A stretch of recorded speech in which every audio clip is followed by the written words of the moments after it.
अस्सलाम वालेकुम एवरीवन। उम्मीद है कि आप सब लोग खैर खैरियत से होंगे। सर, हमने अब तक जितने भी इम्पेयरमेंट के कॉन्सेप्ट्स किए हैं हम उनको एक ऑल टुगेदर कॉम्प्रिहेंसिव सवाल में कन्वर्ट करके देख लेते हैं जो कि डिस्क्लोजर के साथ आ सकता है। यानी इस सवाल में कोशिश ये की गई है कि भाई आपका डिस्क्लोजर जो है IAS 16 वाला वो भी रिवाइज हो जाए, आपका जो रीवैल्यूएशन के कॉन्सेप्ट्स हैं वो भी रिवाइज हो जाए और सर इम्पेयरमेंट भी अप्लाई हो जाए। यानी सर इस एक सिंगल सवाल के अंदर आपने ऑल टुगेदर अपने डिस्क्लोजर को भी देखना है, अपनी रीवैल्यूएशन को भी देखना है, डेप्रिसिएशन को भी देखना है और सर ऑल टुगेदर इम्पेयरमेंट को भी देखना है। तो बहुत फोकस होकर देखिएगा। यहाँ पे लिखा हुआ है भाई following balances were extracted from the books of Jacqueline limited on January 1, 2019। ये आपको दिए हुए ओपनिंग बैलेंसेस। तो सर अगर मैं सबसे पहले ये जो एसेट्स हैं प्लॉट कर दूं, हमने कहा सर ये आ गया बिल्डिंग, सही है। बिल्डिंग के बाद आपके पास आ गया सर प्लांट, फर्नीचर और इक्विपमेंट।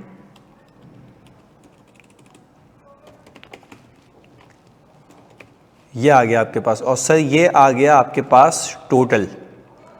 आपने सबसे पहले सीखा सर कॉस्ट एज एट जनवरी 1, 2019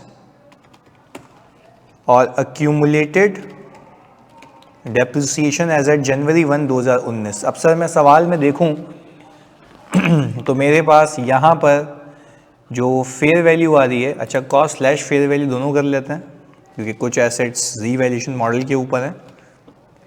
तो if I talk about building, तो बिल्डिंग मौजूद है 12 मिलियन पे, सही है जी। प्लांट की बात करूं तो प्लांट आपके पास जो कॉस्ट रखता है वो है 3.2 मिलियन। फिर आपने कहा फर्नीचर है 1250,000, ये आ गया फर्नीचर। और आपने कहा कि सर अगर हम इक्विपमेंट की बात करें तो इक्विपमेंट हमारे पास आ रहा है 950 का। ये हो गया हमारे पास टोटल, क्योंकि हमें पहले तो एक फॉर्मेट बनाना होता है इसका, सही है जी, जस्ट टू मेक श्योर कि हम इसको प्रॉपर तरीके से लेके जा सकें।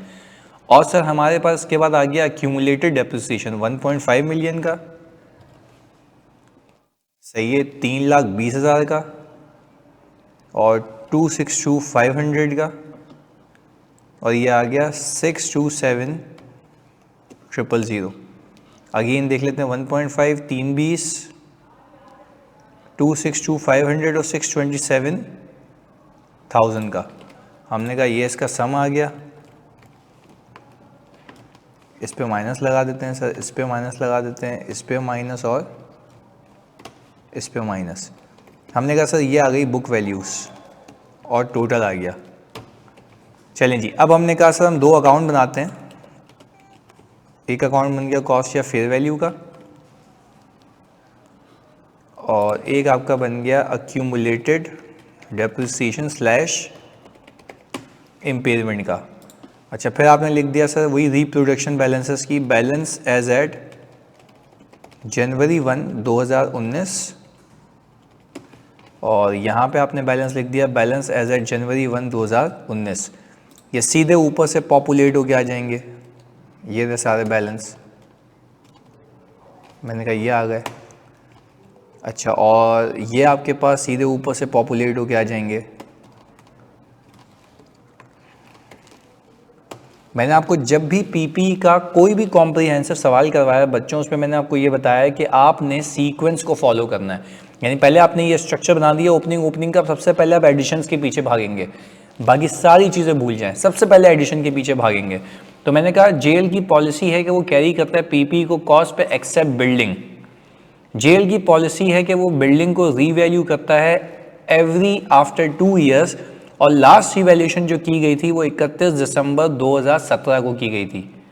यानी सर जो ये हमें ओपनिंग डेटा दिया हुआ है इसमें 1 साल लैप्स हो चुका है। तो यानी अगर मैं ये देखूं समझने के लिए, सिर्फ समझने के लिए, कि जो 1.5 मिलियन का आपका डेप्रिसिएशन आया हुआ है, ये जो 1.5 मिलियन का डेप्रिसिएशन, ये लास्ट रीवैल्यूड अमाउंट है ना। मैंने कहा सर ये जो 12 मिलियन है ये लास्ट रीवैल्यूड अमाउंट है।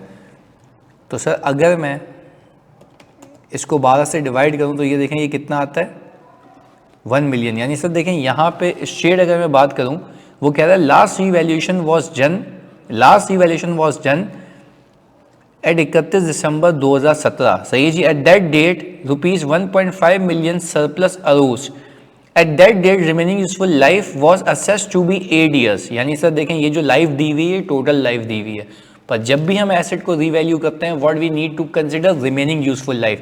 तो क्या मैं ये कह सकता हूँ कि मेरे पास जब एसेट की बेस उस दिन पे ये रही होगी तो ये डेप्रिसिएशन के लिए एलिजिबल है। इसको मैं 8 से डिवाइड करूँ तो देखें एग्जैक्टली 1.5 मिलियन का अक्यूमुलेटेड डेप्रिसिएशन आ रहा है एक साल का। क्योंकि मैं यही कह रहा हूँ ना भाई कि आपने जब लास्ट रीवैल्यू किया था तो वो 12 मिलियन की वैल्यू पे चला गया था और उस दिन पे सरप्लस भी आया था। तो मैं कह रहा हूँ उस दिन जब उसकी अमाउंट अपडेट हो गई तो उस दिन से रिमेनिंग लाइफ लेते हैं। तो उस दिन की रिमेनिंग लाइफ कितनी थी? 8 ईयर्स। तो हमने कहा भाई 8 ईयर्स के लिए यही बुक हुआ हुआ है। बात क्लियर है। और हमारे पास ऑल टुगेदर उस दिन का सरप्लस भी बताया हुआ है 1.5 मिलियन का, सही जी। The fair value of the building at 31 December, ये साल के आखिर की बता रहा है, बस साल के आखिर की तब देखेंगे जब आखिर में पहुंचेंगे। तो खैर पहली एडजस्टमेंट क्लियर होनी चाहिए आपको। इसके बाद equipment which was purchase on January 1, 2015 for rupees 4 lakh was exchange for a new piece of equipment. यानी सर ये एक्सचेंज ट्रांजेक्शन आ रही है, तो आई बिलीव कि एक्सचेंज ट्रांजैक्शन में एडिशन और डिस्पोजल दोनों होता है। आए देखते हैं, सही जी। जनवरी 1, 2015 को परचेज किया गया था, कितने का? 4 लाख रुपए का। तो हमने कहा कि भाई अगर इक्विपमेंट की बात हो रही है तो अब यहाँ से 4 लाख रुपए निकाल दें, क्योंकि ये कॉस्ट ऑफ एसेट है ना, कॉस्ट के अकाउंट से कॉस्ट निकल जाएगी इसकी। अच्छा भाई, for a new piece of equipment on June 30, यानी साल के बीच की बात हो रही है। The new equipment had a fair value of 250 while the fair value of the old equipment at the date of acquisition 2 lakh है। Further the company paid 30,000। यानी सर इसमें देखें दोनों एसेट्स की फेयर वैल्यू रिलायबली मेजरेबल हो सकती है, तो आप अपने एसेट की पंचायत करेंगे तो टेक्निकली आपने जो अपना एसेट दिया है उसकी फेयर वैल्यू प्लस जो कैश दिया है वो कुल मिला के आपकी तरफ से कंसिडरेशन है, तो उस पर आने वाले एसेट की कैपिटलाइजेशन होगी, सही जी। देखो लिखा हुआ भी रिलायबली मेजरेबल दोनों हो सकती है। तो हमने कहा sir if I talk about addition, तो एडिशन के अंदर आपने कहा fair value of the old equipment at the date of acquisition वो है 2 लाख और आपने मज़ीद कैश पे किया है 30,000 रुपये का, तो ये हो गया 230।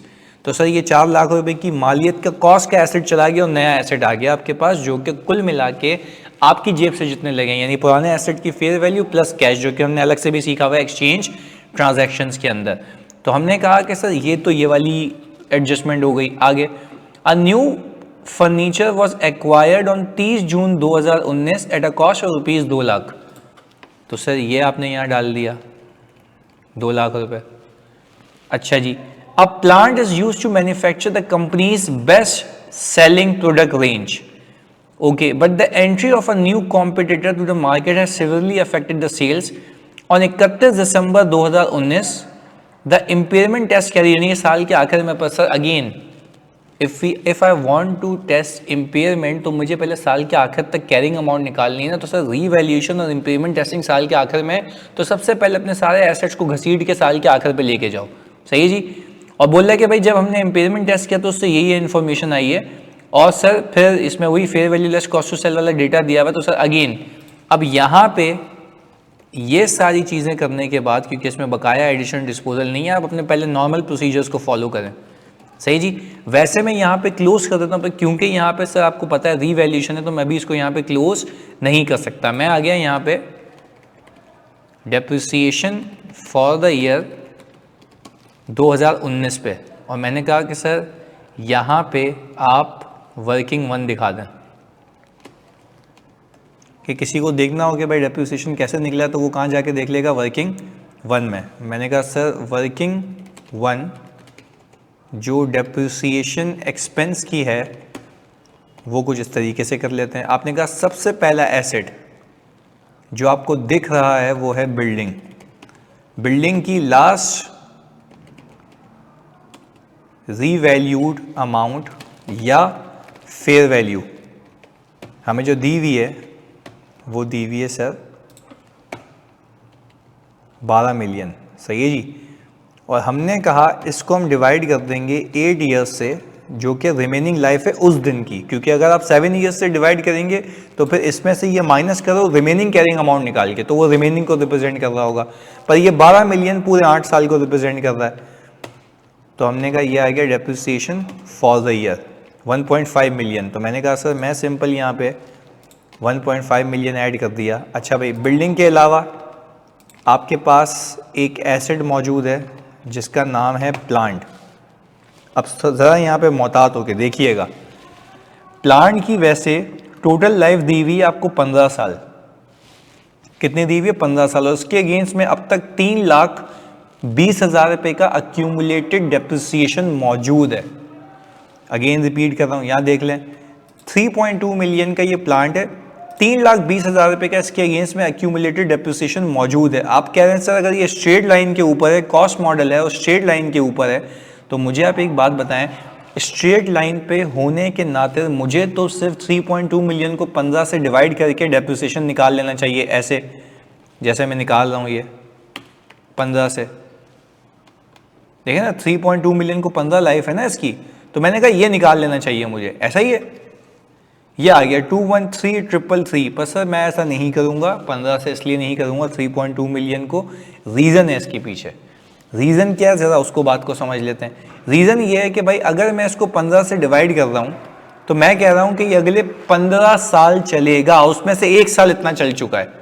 बट सर मेरा मानना ये है कि जब मैं देखूँ तो नीचे प्लांट की इम्पेयरमेंट टेस्टिंग हुई हुई है, तो आप ये देखें 31 दिसंबर के ऑनवर्ड इसकी कितनी लाइफ बाकी है, कितने साल के कैश फ्लो है, नेक्स्ट 5 ईयर्स के। सही जी, over the next 5 years will be only rupees 7 lakh, 5 lakh 70, 5 20, 4 80, 3 70, और फिर ये प्लांट बिक जाएगा।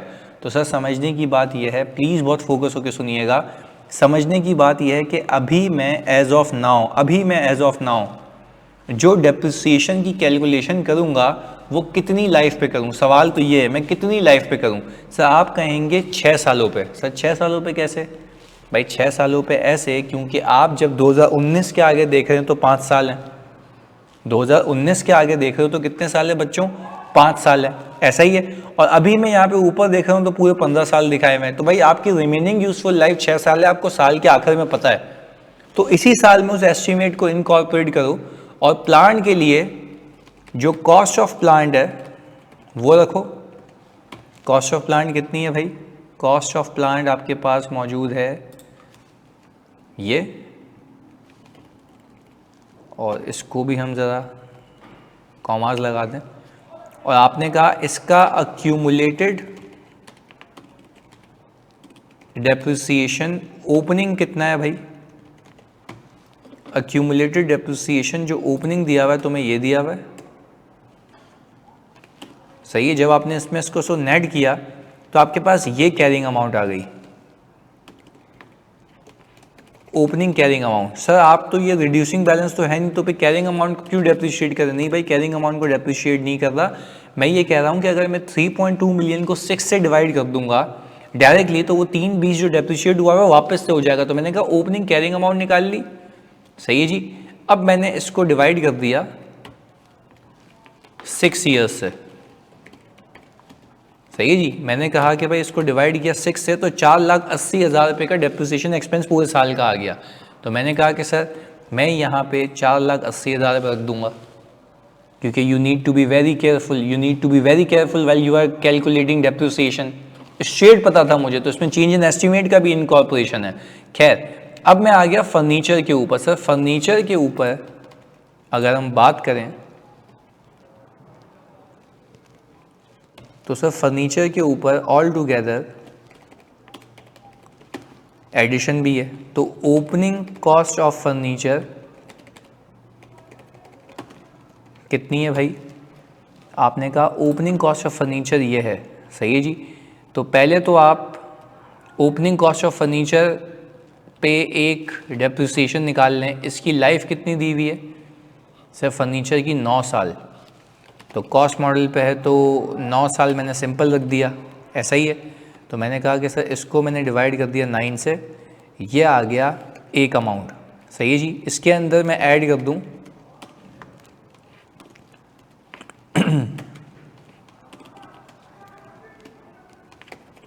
एडिशन ऑफ फर्नीचर, डेट दी हुई है इसने 30 जून 2019, 30 जून, सही जी।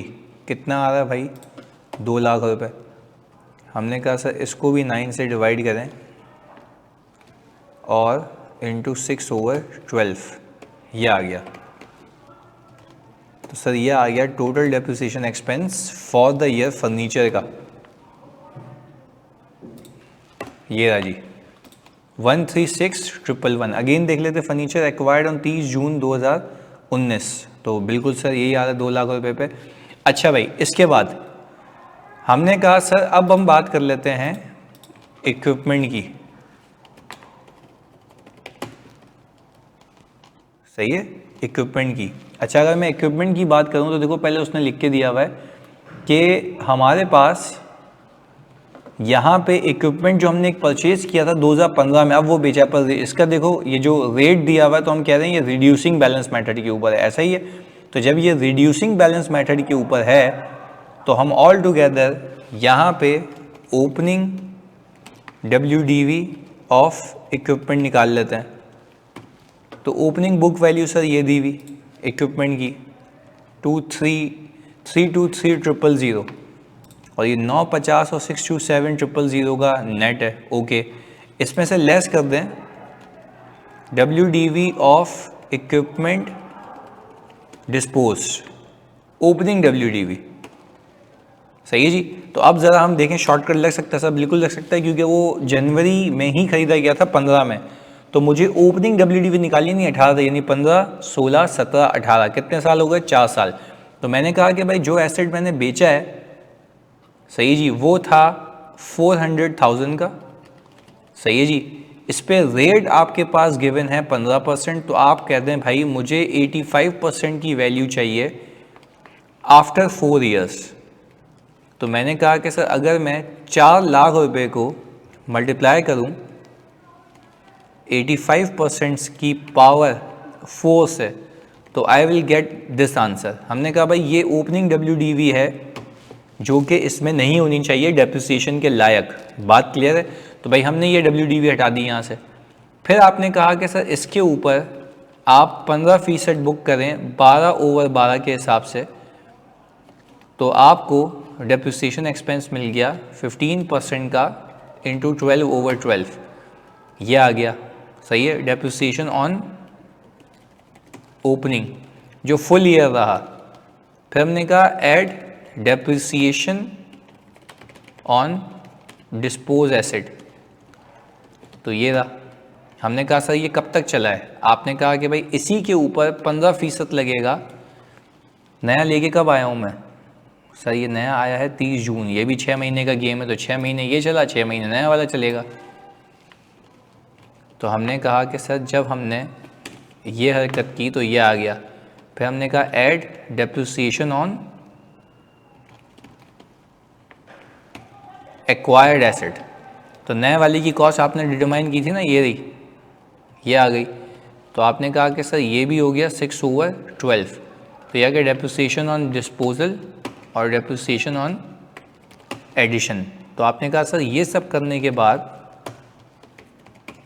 आपके पास टोटल डेप्रिसिएशन एक्सपेंस आ गया ये, ऐसा ही है। तो आपने इसका सम कर लिया तो ये हो गया। तो सर ये देखें अभी तक एक कॉम्प्रिहेंसिव PPE का सवाल चल रहा है, सही है जी, जिसमें ये सब चीज़ें आ रही हैं, ये जो डेप्रिसिएशन के तरीके हैं। भाई रिड्यूसिंग बैलेंस है ना, रिड्यूसिंग बैलेंस के अंदर आपकी बुक वैल्यू डेप्रिशिएट होती है, तो आपने इसमें से वो बुक वैल्यू हटा दी थी जो इस साल आपका एसेट बिक गया है, क्योंकि अगर बुक वैल्यू रहने देता तो उसके अंदर वो भी रह जाती जो एसेट बिक गया है और उस पर पूरे साल का डेप्रिसिएशन चार्ज नहीं होना। तो हमने उसको हटा दिया ऑल टुगेदर। हमने फिर ऐसे अकॉर्डिंगली ये अमाउंट्स कैलकुलेट कर लिए हैं, सही है जी। अच्छा, अब हमने कहा कि सर अब इसके बाद हमने कहा कि सर डिस्पोजल का रिवर्सल कर लें। सर इसमें कोई डिस्पोजल नहीं है, इसमें नहीं है, इसमें नहीं है, इसमें है। अच्छा, अब सोचने की बात, मुझे ये देखना है कि एक्यूमुलेटेड डेप्रिसिएशन आज तक का कितना है। एक तो ओपनिंग तक का होगा, ओपनिंग तक का मैं कैसे निकालूंगा, 4 लाख में से ये माइनस कर लूँ WDV ओपनिंग, तो एक मेरे पास ऑल टुगेदर क्या आ गया, ये ओपनिंग तक का अक्यूमुलेटेड आ गया। ये जो आपको दिख रहा है अभी स्क्रीन के ऊपर 191,198, ये ओपनिंग तक का अक्यूमुलेटेड डेप्रिसिएशन है। फिर इसके अंदर मैं प्लस कर लूँ इसी डिस्पोज एसेट के ऊपर फॉर द ईयर का डेप्रिसिएशन। मैंने कहा सर जब ये निकाल लिया मैंने, तो अब मैं ये कर लिया। सही है जी, ये देख लें आप, ये 191,198 था और 191,198 में मैं सिंपल ये भी प्लस कर लूँ जस्ट टू रीचेक इट, तो ये बनता है 206,857। सही है। तो हमने कहा कि भाई अगर मैं यहाँ पे इसको प्लस कर लूँ 156 इसको, और मैं साइन सही प्लेस करके पूरा एक्यूमुलेटेड घुमा दूँ तो ये आ गया। सही जी, ये हमने डी रिकग्नाइज कर दी। अच्छा, अब कहानी यहाँ ख़त्म नहीं हुई, अभी तो रीवैल्यूएशन बाकी है। अच्छा, रीवैल्यूएशन के लिए आपको याद होगा आपने एडजस्टमेंट अगेंस्ट कॉस्ट करनी होती है, यानी सर आपका जितना भी एक्यूमुलेटेड मौजूद है अब वो पूरा का पूरा एक्यूमुलेटेड यहाँ से घुमा देंगे, आप पूरा का पूरा एक्यूमुलेटेड यहाँ से माइनस कर देंगे। रीजन बीइंग डी रिकग्नाइज कर रहे नहीं, कॉस्ट के अगेंस्ट में नेट कर रहे हैं ताकि आपका जो एसेट है, बिल्डिंग है, वो किस पे आ जाए, कैरिंग अमाउंट पर। यहाँ पे लिखेंगे हम एडजस्टमेंट अगेंस्ट एक्यूमुलेटेड डेप्रिसिएशन।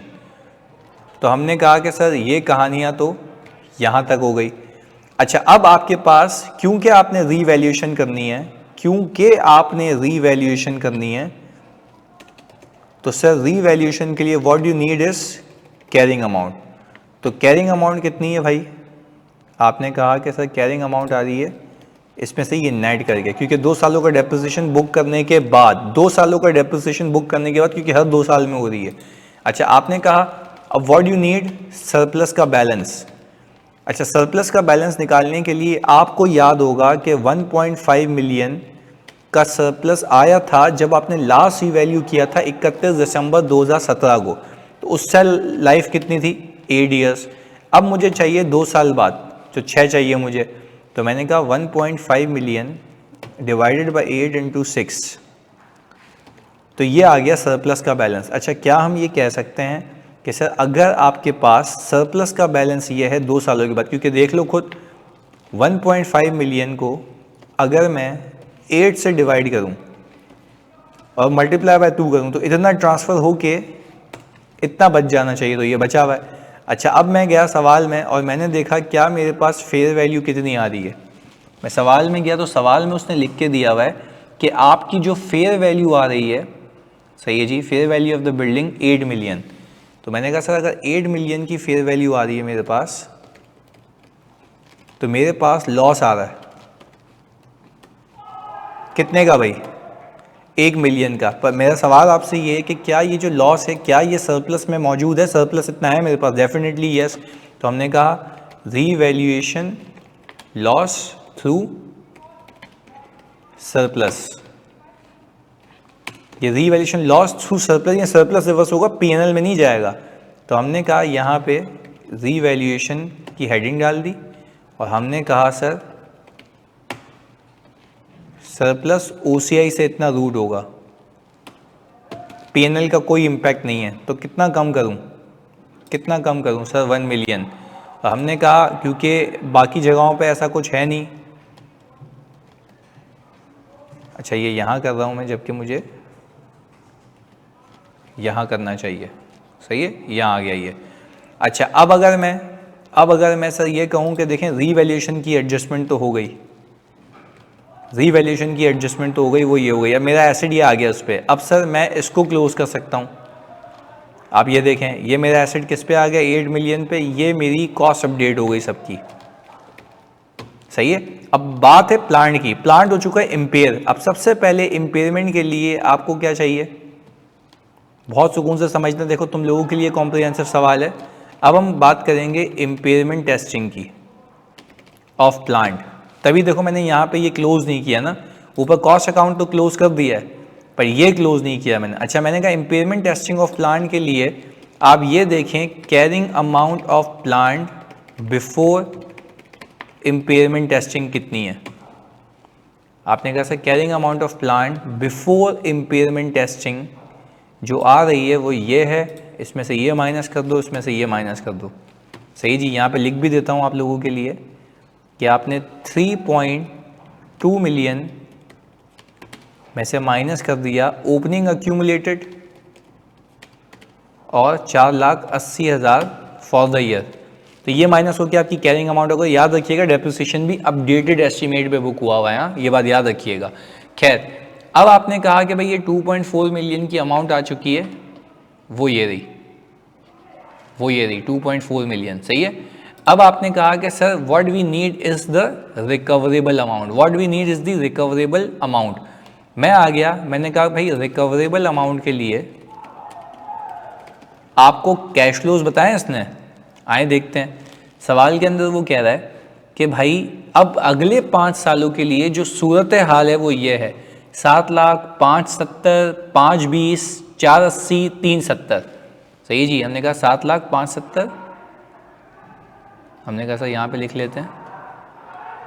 हमने कहा भाई 7 लाख, सही है जी, 570, ये 570 हो गया ताकि इसमें गलती नहीं हो। 520, 480, 370, 520, 420, 370। सही जी, अगेन देख ले तो 520, 480 है और 370 है। ओके, 480 है और 370। हमने कहा सर ये है नेट कैश इनफ्लोस, ये नेट कैश इनफ्लोस अगले 5 सालों के। तो हमने कहा अभी जब 2019 चल रहा है हमारा, तो ये हो जाएगा 2020, ये हो गया अगले 5 साल। सही है जी। फिर आपने कहा कि भाई डिस्पोजल प्रोसीड्स, आखिर में कितने पैसे मिलेंगे इसके। हाँ भाई, आखिर में the plant will then be sold for ₹50,000। ये हो गया हिसाब किताब। अच्छा जी, अब हमने कहा कि सर यहाँ पे ये नेट कैश इनफ्लोज आ गए हमारे। अब मैं प्रेजेंट वैल्यू एट 12% ले लेता हूँ, प्रेजेंट वैल्यू एट 12%। अच्छा, मैंने अज्यूम किया इसमें, क्योंकि यहाँ सवाल में रेट नहीं दिया हुआ, तो मैं यहाँ पे डाल देता हूँ कि सर अज्यूमिंग रेट इज 12%। सही जी, अज्यूमिंग रेट इज 12%। अच्छा भाई, आगे हमने कहा कि सर अब मैं ज़रा इसको पीछे लेके आऊँ, तो 1.12 की पावर 5 साल पीछे लेके आऊँगा। मैंने कहा इसकी पावर 4, मैंने कहा इसकी पावर 3, मैंने कहा इसकी पावर 2 और इसकी पावर 1। सही है भाई। तो हमने कहा कि जब मैं वैल्यू इन यूज़ का टोटल करूँगा तो इन सब का सम होगा, जिसमें से मैंने कमाई में से इन्फ्लेशनरी इम्पैक्ट हटा दिया है। तो सर एक तो ये हो गई वैल्यू इन यूज़। क्या मैं देख सकता हूँ कि क्या ये 2.4 मिलियन से कम है? यस, अब तक तो इम्पेयर्ड है। अब देखो मार्केट में कितने का बिक रहा है। आपने कहा fair value less cost to sell. सवाल में गया मैंने कहा सवाल के अंदर मेरी अभी ऑफर रिसीव हुई है 2.2 मिलियन की, पर इसको बेचने के लिए 285 का खर्चा आएगा, कटना पिटना पड़ेगा। अच्छा, अब मैंने कहा कि भाई क्या हायर ये है या ये है? तो हमने कहा सर हायर जो है वो अभी यही दिख रहा है। सही जी, इसको ग्रीन कर देते हैं। तो sir as far as my calculation is concern, तो मुझे अभी अपेरेंटली जो रिकवरेबल अमाउंट दिख रही है वो यूज़ करके दिख रही है, तो जो ज़्यादा है, वरना बेच के होती तो बेच के ले लेते हैं। हमने कहा 1.99 मिलियन के कंपैरिजन में, सही है जी, 1.915 मिलियन कम है।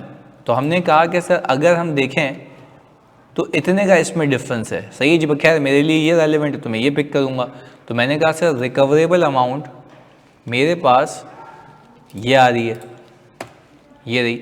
सर जब रिकवरेबल अमाउंट ये आ रही है मेरे पास, तो मैंने कहा मैं इम्पेयरमेंट कितने की बुक करूँ? मैंने कहा सर मैंने इम्पेयरमेंट इतने की बुक करनी है, और मैं यहाँ पर आया और यहाँ पर impairment loss for the year book कर लिया। सही जी, जैसे एक्यूमुलेटेड डेप्रिसिएशन होता है ना, वैसे एक्यूमुलेटेड इम्पेयरमेंट बुक हो जाएगी। यहाँ तो कुछ भी नहीं है, हमने कहा सर यहाँ बुक कर लेते हैं। जब मैंने यहाँ पे इम्पेयरमेंट लॉस बुक किया, ये रहा, तो हमने कहा कि सर अब आपके पास, अच्छा ये नेगेटिव क्यों कर दिया मैंने, ये पॉजिटिव आएगा।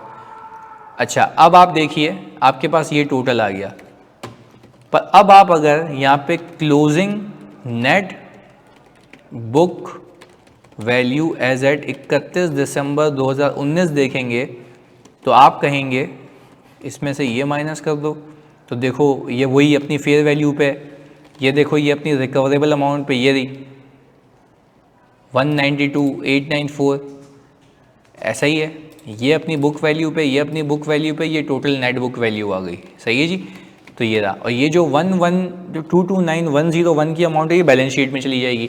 अच्छा अब अगले साल अगर सवाल करते हैं आप इसको, अगले साल लेके जाते हैं, तो अब आपका नेट ये डेप्रिशिएट होगा रिमेनिंग लाइफ है 5 पे, यानी इसको आप डिवाइड कर दोगे 5 से।